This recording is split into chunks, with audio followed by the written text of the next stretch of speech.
तारीख थी 14 अगस्त 1947, एक ऐसा क्षण जो भारत के इतिहास को बदलने वाला था। सूर्य के अस्त होने के साथ हवा में उम्मीद और तनाव का मिश्रण था। यह स्वतंत्रता की पूर्व संध्या थी, एक ऐतिहासिक अवसर जो भारतीय इतिहास की धारा को हमेशा के लिए बदलने वाला था। दिल्ली, देश का दिल, तैयारियों में व्यस्त था। शहर तिरंगे से सज गया था और खुशियों की आवाजें हर ओर गूंज रही थीं।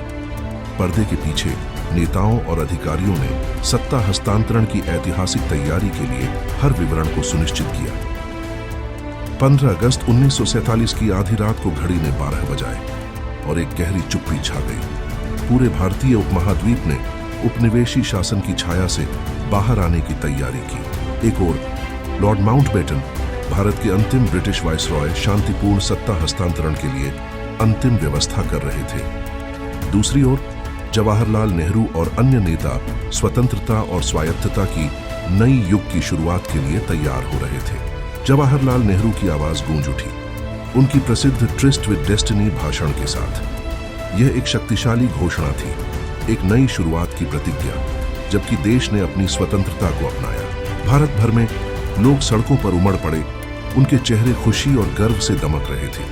तिरंगा गर्व से फहराया जा रहा था और उत्सव छिड़ गया, एक युग के अंत और एक नए अध्याय की शुरुआत को चिह्नित करता। यह दिन मनन, गर्व और अत्यधिक भावना का था। स्वतंत्रता के संघर्ष में किए गए अनगिनत बलिदानों को श्रद्धांजलि। ब्रिटिश शासन के अंतिम 2 दिन केवल सत्ता के हस्तांतरण का नहीं थे, बल्कि एक लंबे समय से प्रतीक्षित सपने की प्राप्ति का उत्सव थे। जब हम इस ऐतिहासिक क्षण को याद करते हैं, तो हम स्वतंत्रता के लिए लड़े हुए लोगों की साहसिकता और भावना को सम्मानित करते हैं और 15 अगस्त 1947 की अमिट विरासत को संजोते हैं। यह दिन था जब भारत वास्तव में अपने आप में आया, स्वतंत्र और संप्रभु, अपनी किस्मत को खुद तय करने के लिए तैयार।